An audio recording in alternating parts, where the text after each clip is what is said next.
Hola, hello, allô, bonjour tout le monde, c'est Dorian de Mister Repa. On se retrouve aujourd'hui pour une immersion inédite au cœur de l'UM Strasbourg. On va découvrir le Parlement européen, la pédagogie avec cette European mindset de l'école, mais également découvrir ses coulisses et le marché de Noël. C'est parti, je vous emmène avec moi.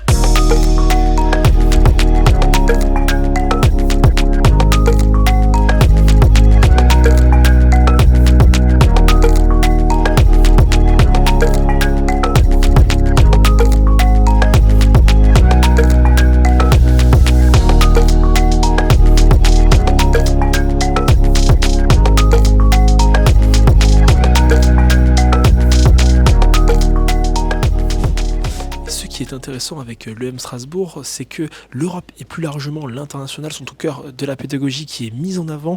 L'objectif de l'EM Strasbourg est de former des étudiants capables d'évoluer dans un milieu qui est multiculturel et qui est complexe. D'ailleurs, c'est intéressant ici, on voit dans ce mur les anciens présidents du Parlement européen, de quoi cultiver cette European mindset.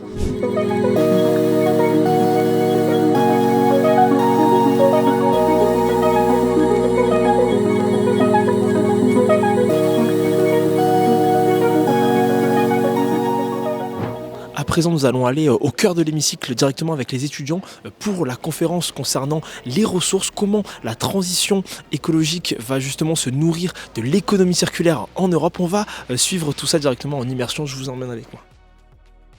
Donc ça y est, nous y sommes au cœur de l'hémicycle, on est là au Parlement européen et on voit qu'il y a tous les étudiants de 4e année du programme Grande École de l'EM Strasbourg qui sont réunis pour cette matinée qui va d'abord commencer à être amorcée par la direction générale de l'école. Ensuite il va y avoir des interventions d'eurodéputés mais également des intervenants du monde de l'entreprise. Donc là cette matinée promet d'être riche d'enseignements pour les étudiants de l'EM Strasbourg.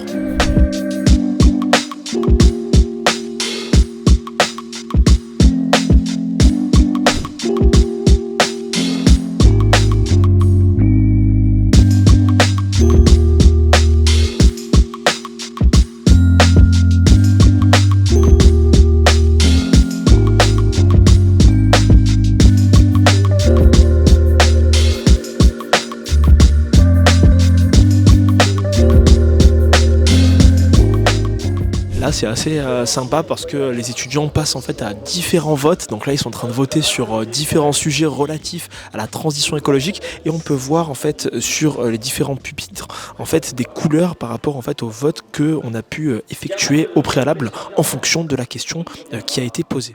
Une des écoles françaises qui est la plus européenne. J'ai envie de poser d'ailleurs des questions aux étudiants qui sont avec nous.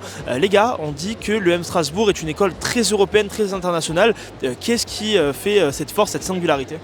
Je pense déjà son ouverture vers le monde. L'EM Strasbourg a beaucoup de partenariats avec plein d'universités dans le monde. Donc je pense déjà que ça serait un premier point. Et c'est vrai que c'est pas le premier partenariat qu'on voit avec le Parlement. L'EM a déjà fait l'année dernière, il me semble, sa réunion de rentrée au Parlement. Donc je pense que c'est un deuxième point qui montre son ouverture sur le monde et en première partie sur l'Europe. Et je pense que aujourd'hui on le voit encore une fois avec, je crois qu'on est plus de 850 aujourd'hui élèves réunis. Et je trouve ça assez génial qu'une école puisse proposer ça. C'est pour moi, à ma connaissance, une des seules écoles en France qui propose ce genre d'événement. Et je trouve que culturellement, et même pour nous personnellement, c'est hyper important et ça nous apporte beaucoup de choses. Rien à rajouter, juste une école au cœur de l'Europe. Ça nous permet d'avoir une expérience déjà internationale, mais surtout axée au cœur vraiment de l'Europe. Et je pense que c'est la seule école qui propose ce genre de choses actuellement. Donc autant en profiter et j'ai hâte de voir ce que ça va donner aujourd'hui au Parlement.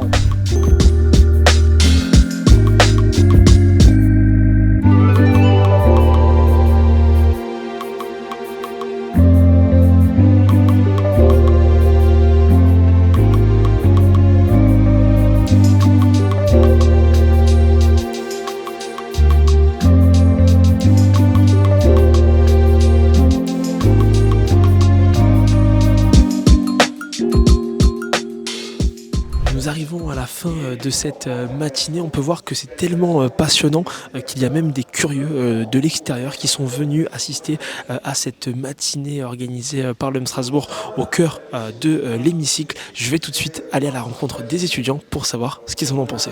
Les filles, on vient tout juste de sortir de l'hémicycle. Ça s'est passé comment pour vous cette matinée autour des enjeux de la transition écologique, de l'économie circulaire? Pauline, je commence par toi et ensuite Léna, je te laisserai compléter. C'était super intéressant parce qu'on avait des acteurs majeurs européens, donc des eurodéputés, qui nous ont exprimé leur point de vue sur cette question. Ils ont pu répondre à des questions super intéressantes de la part des étudiants de l'EM. Et après, on a aussi eu des acteurs majeurs de grandes firmes internationales. Donc c'était aussi intéressant de voir comment eux se positionnent face à cette question. Et voilà. Je rejoins Pauline sur ce qu'elle a dit. C'était très intéressant de pouvoir être directement dans le vif du sujet. Déjà de venir dans le Parlement européen, ça a créé une immersion totale. Puis même entendre des députés parler, nous expliquer ce qui se passe réellement dans le monde et dans l'Europe principalement. J'ai trouvé ça très pertinent. Merci beaucoup. Enrico, tu es directeur général adjoint de l'EM Strasbourg. Aujourd'hui, tu as animé cet événement au sein du Parlement européen. Pourquoi l'EM Strasbourg s'est invité au Parlement européen? Alors d'une part, puisque dans la mission même de l'école, donc nous avons objectif quand même de former des managers responsables, agiles, avec un European Mindset. Et on s'est dit, est-ce qu'on peut mieux apprendre ce European Mindset qu'au cœur vibrant de la démocratie européenne? Et étant une école placé à Strasbourg, il est évident qu'à un moment ou à un autre, on va donc visiter les institutions pour vraiment s'imprégner des valeurs européennes au plus près de là où elles sont vécues tous les jours. Tu parles d'European Mindset, ça se traduit comment concrètement? Alors le European Mindset, bien évidemment, c'est pas uniquement des éléments qui sont directement liés à l'Europe, comme par exemple ici, donc nos conférences thématiques ou encore des jeux de simulation au Parlement européen également, mais ça comprend bien sûr également tous les éléments qui déterminent l'Europe aujourd'hui, à savoir par exemple le multilinguisme, donc là on parle de cours dans différentes langues, on parle de la collaboration, de la coopération, de la co-construction au sein de l'Europe, mais on le fait également donc, à l'école, dans le cadre de cours mixtes avec des étudiants qui viennent en échange, des étudiants qui viennent pour les doubles diplômes, les triples diplômes, et des étudiants donc, locaux. Il y a quand même un étudiant sur 3 à l'école qui n'est pas français. Ça aussi, c'est une preuve de ce que c'est l'Europe, en fait, donc la diversité des profils, des origines, des backgrounds, etc.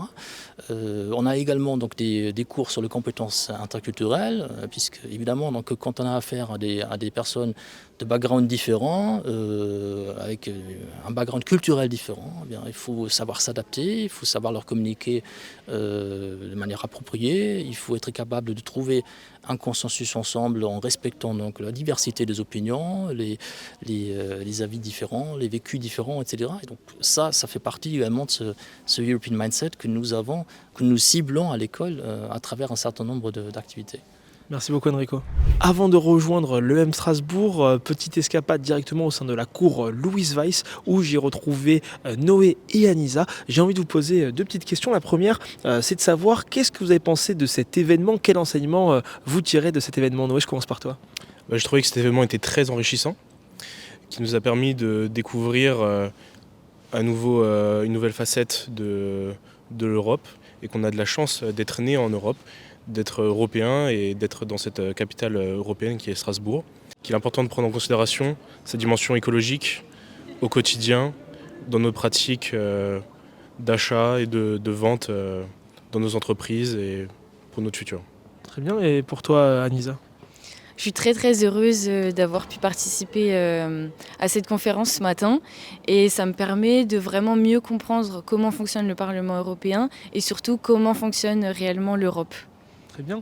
Et de manière plus large, quels critères avez-vous considérés lors de votre choix? Pourquoi avoir choisi l'EM Strasbourg? J'ai choisi l'EM Strasbourg principalement car ses valeurs se rapprochent très fortement à celles de l'Europe et qui sont quasiment similaires. Ok, et pour toi Anisa? En tant que strasbourgeoise et fière de l'être, pour moi c'était important d'être dans une école qui prend, comme Noé le disait, en considération les valeurs européennes par rapport au bidistinctif de l'école. C'est hyper important pour moi d'avoir une place au cœur de l'Europe. Parfait, à présent, rendez-vous directement au sein de l'EM Strasbourg.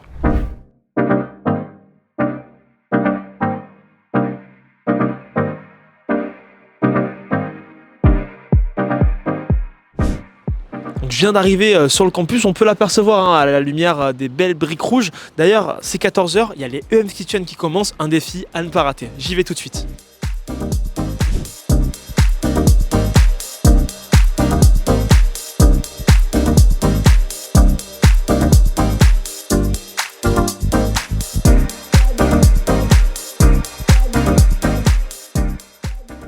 Ça y est, je viens d'arriver au niveau des tables, là où se déroulent les EM's Kitchen. Actuellement, il y a 4 groupes qui sont devant un jury pour présenter leurs différentes recettes. À l'issue de quoi, un prototype sera sélectionné. Les étudiants vont directement concevoir leur repas ici. Il y a 25 portions à faire et nous allons suivre tout ça en images.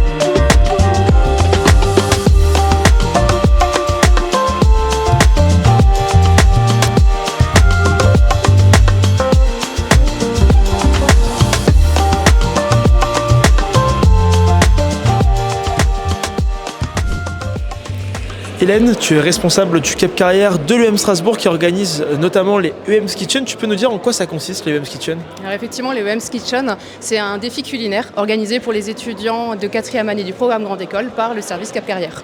Et quels sont les apports pédagogiques des EM's Kitchen? Alors les apports pédagogiques ils sont multiples, mais c'est principalement en fait de les faire travailler de façon très ludique sur le développement des soft skills comme le leadership, l'esprit d'équipe, l'ouverture d'esprit, la créativité, de façon très ludique et avec un défi culinaire, de leur montrer en fait qu'on peut travailler ces soft skills en dehors d'un contexte plus universitaire. Et plus largement, quelles sont les activités du Cap Carrière au sein de l'EM Strasbourg? Alors, le Cap Carrière, c'est un service qui est d'accompagnement des étudiants. On va leur permettre de travailler sur leur développement professionnel et sur leur développement personnel. Donc apprendre à se connaître pour bien choisir son professionnel, pour bien le définir et pour trouver son premier emploi. Merci beaucoup Hélène.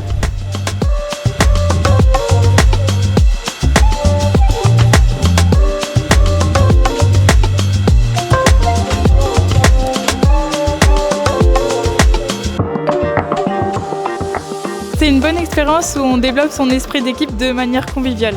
Alors les compétences que j'ai développées sont le travail d'équipe, la communication et la créativité. Nous avons sélectionné le sauté de riz brocoli avec son poulet mariné à l'ananas.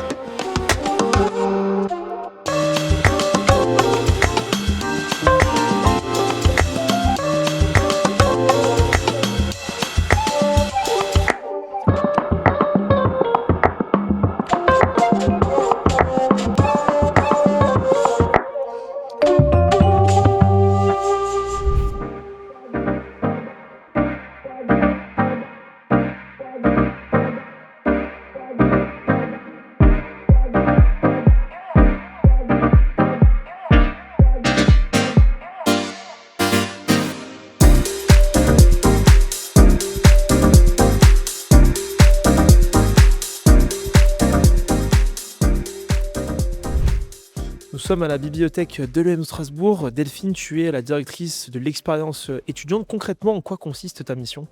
Ma mission consiste à créer un environnement d'apprentissage qui soit à la fois stimulant, inclusif et favorable à la réussite de chacun de nos étudiants. Quels sont les dispositifs que l'EM Strasbourg met pour justement favoriser l'inclusion, le bien-être et la réussite des étudiants? Écoute, de nombreux dispositifs et une partie de la mission, c'est de coordonner l'ensemble des services supports à la vie étudiante. Donc ça va être les scolarités, le service des relations internationales, le service carrière, les stages et alternances et le service action sociale. Donc l'idée, c'est d'harmoniser un peu le travail de tous, de favoriser la communication et la transversalité pour que chaque étudiant trouve un parcours très clair afin de réaliser ses ambitions. Parce que chacun de nos étudiants arrive à l'EM avec une histoire de vie différente, des envies, des façons d'apprendre qui sont différentes, une manière de s'engager ou pas. Et donc nous, l'idée, c'est de proposer différentes opportunités pour qu'ils puissent se développer chacun à partir de leur idée première de cursus et puis de ce qu'ils vont découvrir au fur et à mesure de ce qu'on propose.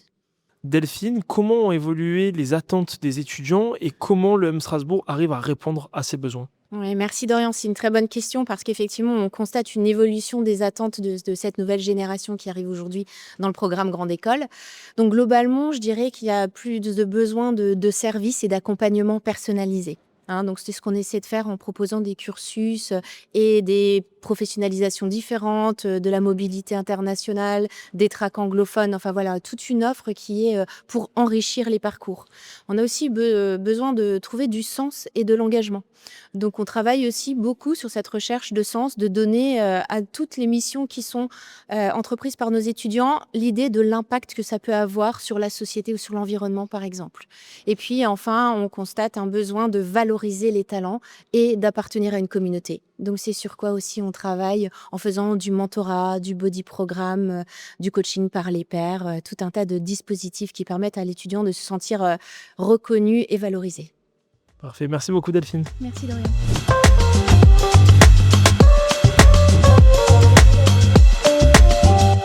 Je viens de retrouver Mathieu Schwartz qui est étudiant en double diplôme Sciences Po Strasbourg, EM Strasbourg. Mathieu, tu peux nous expliquer en quoi consiste ce double diplôme prestigieux? Donc c'est un double diplôme qu'on rejoint après sa PGE 3 à l'EM Strasbourg. Donc soit on rejoint le parcours études des relations internationales et du global qui est plus axé géopolitique, ou on rejoint le double diplôme économie et finance, donc qui est un peu plus dans la continuité de ce qu'on fait à l'EM Strasbourg en sciences de gestion. Et après on peut choisir des options donc qui sont assez larges, ça peut être de l'histoire, de l'économie, mais on reste toujours dans ce qu'on fait à l'EM Strasbourg et on approfondit. Magnifique, donc on voit à quel point justement l'école est européenne, même dans ses partenariats prestigieux et académiques. À côté de ça, tu es également investi au sein du BNEM. Tu peux nous en dire un peu plus sur cette initiative étudiante? Du coup, le Bureau national des étudiants en école de management, c'est l'association qui représente les différentes écoles qui sont présentes à la C2FM et qui représente 180 000 étudiants. On est répartis ensuite en commissions de travail, que ce soit les commissions qui soient plus axées sur l'écologie, d'autres thématiques comme les VSS, l'égalité des chances ou la valorisation de la filière. Parfait, merci beaucoup Mathieu.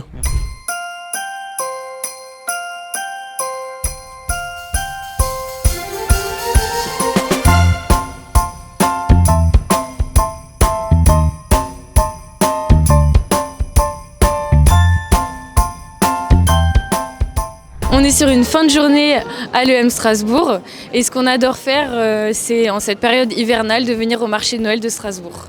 Donc maintenant Dorian, je t'invite à nous suivre et on va découvrir les meilleurs chalets de Strasbourg. Allez, c'est parti. Donc là au fond on peut voir un nouveau chalet du marché de Noël place Broglie. Pour moi, la fin de journée parfaite pendant le marché de Noël de Strasbourg, c'est le jus de pomme chaud avec de la cannelle et une bretzel avec beaucoup de chocolat. C'est très strasbourgeois ça. Oui.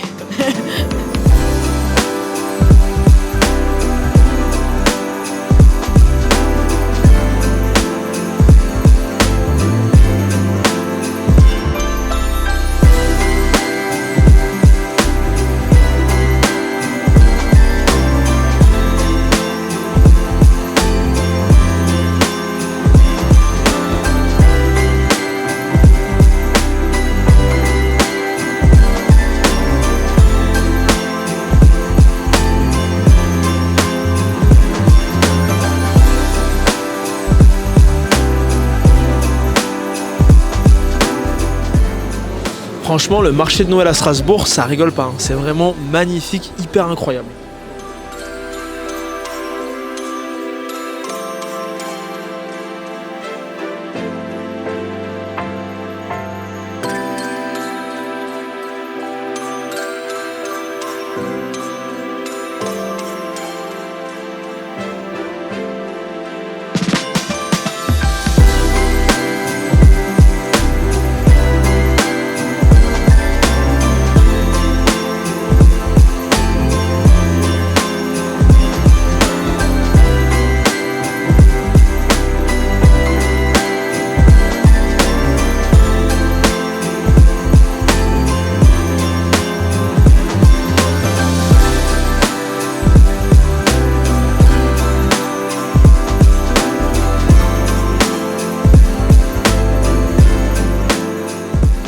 Et pour conclure cette magnifique vidéo, quoi de mieux que de terminer au sein de l'iconique cathédrale de Strasbourg. Merci à tous et à très vite sur Mister Prépa.